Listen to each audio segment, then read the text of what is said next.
भारतीय राजनीति का बदलता हुआ स्वरूप आपके सामने है। पुराने लोगों से कभी मौका मिले तो पूछिएगा कि एक समय था जब नेता नैतिक आधार पर इस्तीफे दे दिया करते थे।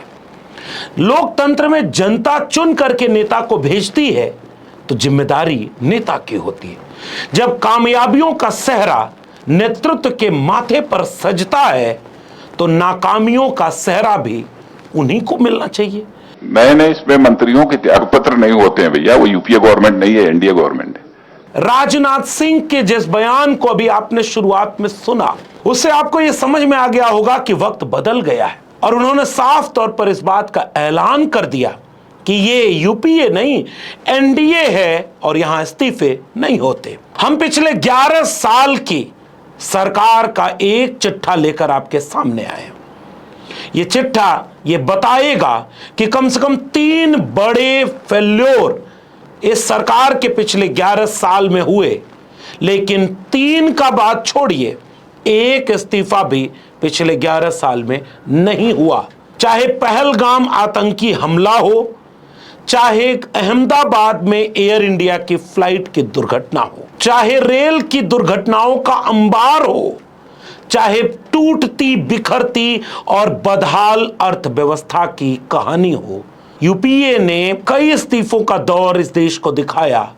पुरानी सरकारों ने कई इस्तीफे दिए, लेकिन पिछले 11 साल में किसी नेता की जिम्मेदारी नहीं हुई। शर्मनाक है भारतीय लोकतंत्र के लिए यह दृश्य। मैं एक बात जरूर कहना चाहता हूं कि ये एक्सीडेंट है, एक्सीडेंट को कोई रोक नहीं सकता। जब जिम्मेदारी किसी की नहीं तो फिर गलती किसी की नहीं, यानी कोई गलती 11 साल में किसी नेता ने नहीं की। इसका कारवां, इसका सिलसिला दुनिया में देखने को मिलेगा। मैं केवल आज 3 कहानियां 3 क्षेत्रों की आपसे साझा करना चाहता हूं, लेकिन उसके पहले रेल की विफलता, हवाई जहाज की यात्रा की दुर्घटना और देश के भीतर होने वाले आतंकी हमले से लेकर आंतरिक तनाव, इन तीनों का उदाहरण एक एक साथ बताते जाऊंगा।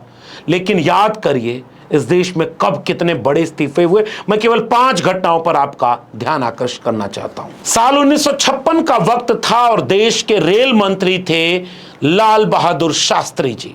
1956 में महबूब नगर पुल दुर्घटना में सितंबर 1956 में पुल गिर जाने के चलते ट्रेन नदी में गिर गई, जिससे लगभग 125 लोगों की मौत हो गई। लाल बहादुर शास्त्री जी ने नैतिक आधार पर रेल मंत्री पद से अपना इस्तीफा जवाहरलाल नेहरू को भेजा, जो उस समय उस देश के प्रधानमंत्री थे। ये नैतिक साहस रेल मंत्री लाल बहादुर शास्त्री में था। लाल बहादुर शास्त्री जी न खुद रेल चला रहे थे, न खुद उन्होंने दुर्घटना की थी, मगर इस्तीफा नैतिक आधार पर दिया। साल 1956 में ही रेल मंत्रालय में मोरारजी देसाई मंत्री थे। नवंबर 1956 में तुतीकोरिन एक्सप्रेस दुर्घटनाग्रस्त हो गई।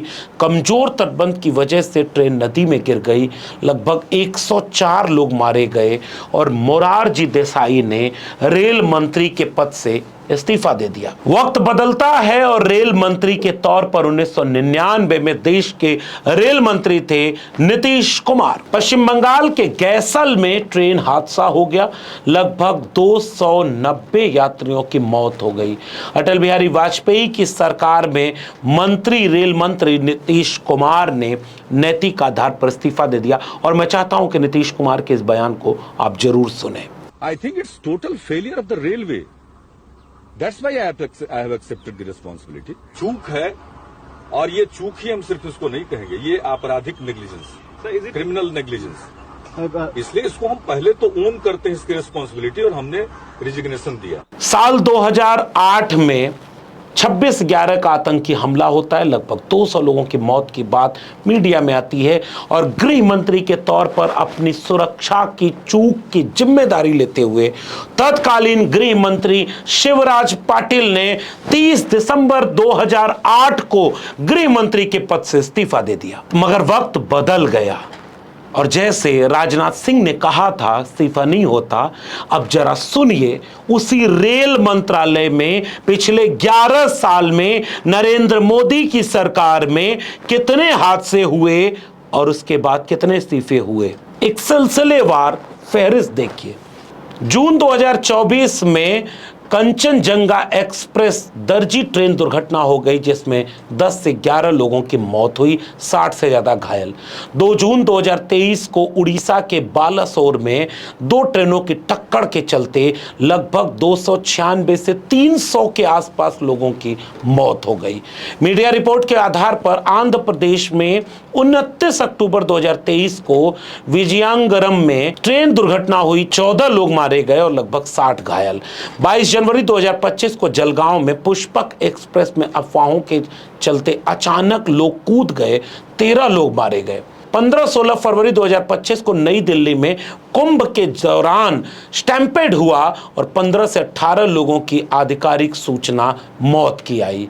9 जून 2025 को मुंबई के मुंब्रा स्टेशन के पास अचानक झटका लगने पर भीड़ के गिरने से लोकल ट्रेन हादसा हुआ, 5 लोग मारे गए और 9 लोग घायल हो गए। साल 2024-25 में दुर्घटनाओं की संख्या 81 हो गई। 2014 से 2023 तक के बीच में कुल 638 रेल दुर्घटनाएं हुई जिनमें लगभग 748 लोगों की मौत हो गई और 2087 लोग घायल हुए। लेकिन कुल मिलाकर अगर हम देखें तो इन सारी घटनाओं में 2014 से 23 तक 748 लोग मारे गए, लेकिन रेल मंत्री का इस्तीफा नहीं हुआ। जाने कितने और छोटे छोटे दुर्घटनाओं को तो हम छोड़ देते हैं, रेल मंत्री रील मंत्री की तरह संसद में बयान देते हैं और देश को शर्मिंदा करते हैं। विपक्ष के कांग्रेस ने एक सोची समझी तरीके से, रणनीतिक तरीके से छोटे विषय को अपने सोशल मीडिया की ट्रोल आर्मी के जरिए से इस तरह से उठाना चालू किया। अयोध्या जी के स्टेशन में पुराने स्टेशन की पुरानी दीवार थी, वो जब थोड़ी सी उसमें डैमेज हुआ तो समाजवादी पार्टी और कांग्रेस के हैंडल्स ने उसको तुरंत उठाना चालू किया। अब आइए जरा यातायात दुर्घटनाओं की बात हो रही है तो हवाई जहाज के इस मौजूदा दौर के हादसे को देख लें। 7 अगस्त 2020 को एयर इंडिया एक्सप्रेस फ्लाइट 11-13-44 7 अगस्त 2020 को टेबल टॉप रनवे से विदेश से लौटते समय लैंडिंग पर रनवे से क्रैश हो गया। 21 लोग घायल हुए, 2 पायलट समेत 21 लोग की मौत हुई। और 12 जून 2025 का विमान हादसा तो अभी ताजा है।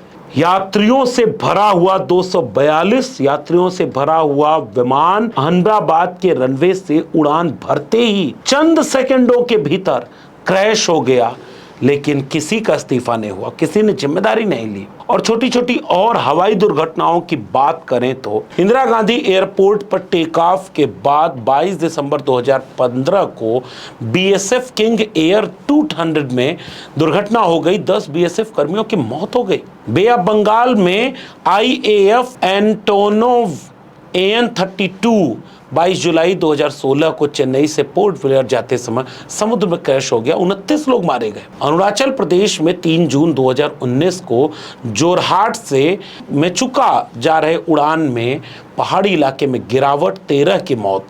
तमिलनाडु में 8 दिसंबर 2021 को CDS जनरल ब्रावत समेत 14 लोग हेलीकॉप्टर में मार दिए गए, मगर किसी का इस्तीफा नहीं हुआ। ये एनडीए है, यहां इस्तीफे नहीं होते। और अब सबसे जरूरी बात कर लेते हैं गृह मंत्रालय की। शिवराज पाटिल ने इस्तीफा दिया था एक आतंकी हमले के बाद, और पहलगाम में इतना बड़ा आतंकी हमला हुआ जिसमें 14वीं बार ट्रंप बोल रहा है कि हमने युद्ध रुकवा दिया।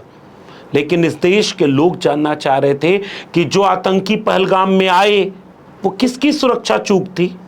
सरकार मानती है कि सुरक्षा में चूक थी, तो किसकी चूक थी, सजा किसे मिले, और वो चले कहां गए। क्या आज भी यह दावा हो सकता है कि वो चारों आतंकी मार दिए गए हैं? किसकी चूक, किसकी गलती और किसकी सजा, कुछ भी पता नहीं। पहलगाम के समय गृह मंत्री अमित शाह कहीं कोई इस्तीफा नहीं। और मणिपुर देश का एक ऐसा हिस्सा जो जले जा रहा है, आग बुझती नहीं कि नई लपट जल जाती है।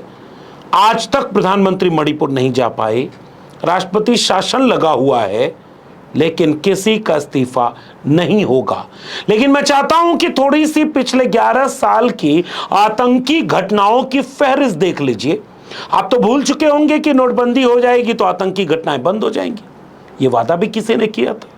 मगर आप तो सारे वादों को भूलने के आदी हो चुके हैं।